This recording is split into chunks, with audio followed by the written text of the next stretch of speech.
This is Local 4 News at 4. Welcome back. Summer is here, a time we like to take the dog out to enjoy the outdoors. That can certainly be a good thing, but you also need to be careful when you do it. Veterinarian Michelle Spencer joins us to talk about some of the safety issues you need to keep in mind. Thanks so much for being here. We know summer can be fun for dogs, like it is for the rest of us, but dangerous as well. Why is that? Yes. Well, the main reason why is because dogs' normal body temperature is much warmer than ours. Their normal body temp is 100 to 102. And heat stroke signs start to develop at about 105 degrees body temp. And so this happens very quickly, especially if you figure in high humidity. When you talk about quickly, like how quick are we talking about? Is it minutes, or like you take them out for a quick walk and it can be like that? Or it can be, especially depending on the dog breed. If you're talking about a dog breed with a black hair coat, long fur, an older dog that maybe has heart issues, this can happen within 5 minutes time. So taking them on walks, we have to be particularly careful. What are we looking for? Especially careful. You want to try to keep your walks early in the morning when there's less heat, less humidity, and be especially cautious if the dog's panting excessively.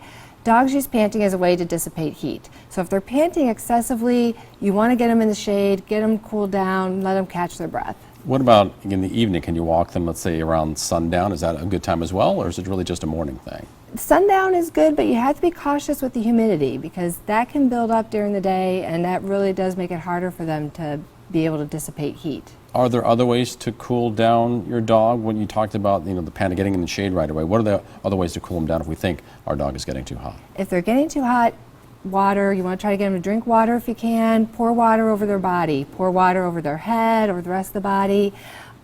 You can also put ice packs between the rear legs, underneath the front legs, apply to the paw pads. This will all help cool the body quicker. This time of year, we also know we've been hearing a lot of fireworks being set off these days. What can be done for dogs that might be afraid of that noise? The biggest thing is you want to try to muffle the noise as much as possible. So you can do this. Not putting earmuffs over the dog's ears. No, that's a little difficult to do. Yes, my dog especially. But things you can do that are a little bit easier than that. Keeping the windows closed, having a radio on, having the TV on. If you're going to be gone, make sure to have lights on, turn on a TV, turn on a radio. It helps the dog. They tend to be calmer if they think someone's home.